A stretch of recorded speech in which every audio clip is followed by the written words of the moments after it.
হামলা পাল্টা হামলায় জর্জরিত মধ্যপ্রাচ্য। ইরান যুক্তরাষ্ট্রের নতুন করে শুরু হওয়া যুদ্ধে ইসরায়েলের তেমন ভূমিকা না থাকলেও লেবাননে হামলার ক্ষেত্রে সরব তারা। চারপাশে যুদ্ধের বৈরিতা যখন বৈশ্বিক উদ্বেগ বাড়াচ্ছে, তখনই নেতানিয়াহুকে বিশেষ এক বার্তা দিলেন ট্রাম্প। ইসরায়েলের প্রধানমন্ত্রীকে সিরিয়া ও লেবানন থেকে ইসরায়েলি বাহিনী সরিয়ে নিতে বলেছেন মার্কিন প্রেসিডেন্ট। নেতানিয়াহুর সঙ্গে টেলিফোনে আলাপকালে ট্রাম্প কথা বলেন। মার্কিন ও ইসরায়েলি কর্মকর্তারা মার্কিন সংবাদ মাধ্যম এক্সিওসকে বিষয়টি নিশ্চিত করেছেন।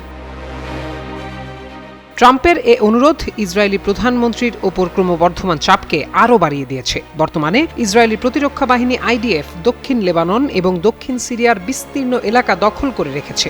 ইসরায়েলের দাবি 7 অক্টোবরের হামলার মতো আরেকটি অনুপ্রবেশ ঠেকাতে এ সামরিক উপস্থিতি প্রয়োজন।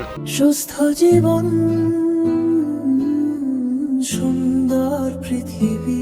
তেল আবিব সরকারের জ্যেষ্ঠ কর্মকর্তাদের অনেকে এসব এলাকার উপর অনির্দিষ্টকালের জন্য নিয়ন্ত্রণ বজায় রাখার পক্ষে। তাদের মধ্যে কেউ কেউ সেখানে ইহুদি বসতি স্থাপনেরও দাবি তুলছেন। এক মার্কিন কর্মকর্তার বরাতে জানা যায়, ট্রাম্প নেতানিয়াহুকে বলেছেন সিরিয়ার ভূখণ্ডে ইসরায়েলি বাহিনীর উপস্থিতি উত্তেজনা সৃষ্টি করছে এবং তা সংঘাত আরও বাড়িয়ে দিতে পারে।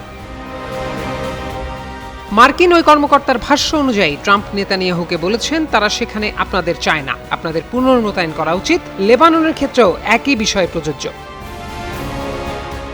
অন্যদিকে এক বিবৃতিতে ইসরায়েলের প্রধানমন্ত্রীর কার্যালয় জানায়, নেতানিয়াহু তার পক্ষ থেকে ইসরায়েলের সীমান্ত বরাবর অঞ্চলে নিরাপত্তা বজায় রাখার প্রয়োজনীয়তার বিষয়টি তুলে ধরেছেন।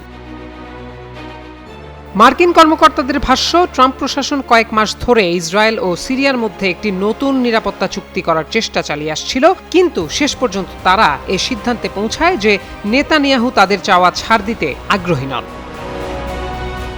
প্রত্যয় দাস, যুগান্তর নিউজ।